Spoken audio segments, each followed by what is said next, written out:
It's really about knowing the rhythm that the customer wants. And again, asking them, how often do you want to meet? What should we be covering during these meetings? Are you looking at your dashboard? What types of supporting materials do we need to be providing to you? How much do you want to do? How much do you want us to do? It's really kind of setting the tone. And once you've got that base in place, then it's taking it to the next level every time.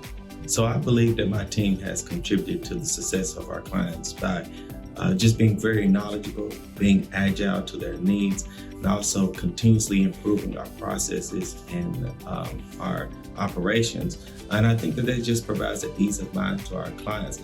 I think that amongst all of the things that they have to do on a daily basis, it just allows us to provide that is just one less thing that they have to worry about. There's a lot of direct client engagement that happens in operational excellence, where we're working with an account team and a client directly to look at a process that maybe has created some pain or is ripe for opportunity.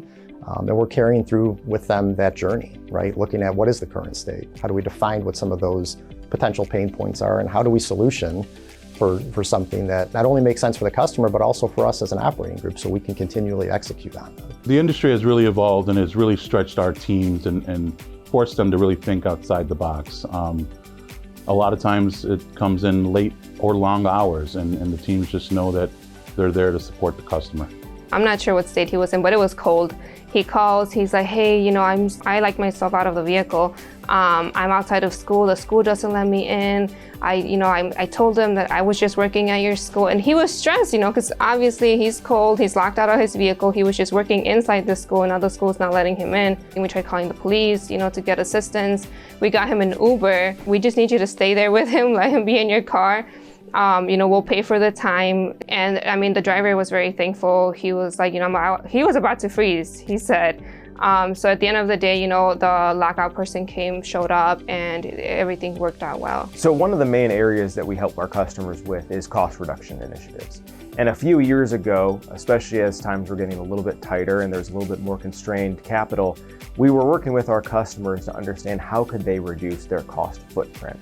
And so we had one customer in particular that had a mandate from their corporate parent that they had to reduce fleet costs by 10%. And fleet is made up of a number of variable costs like fuel and maintenance. You can't just stop buying fuel, you can't just stop maintaining your vehicles. So we had to come up with a number of creative solutions that we could implement with that customer to make sure that we did not long-term impact the success of their fleet, but short-term meet the corporate demands of cutting their costs down.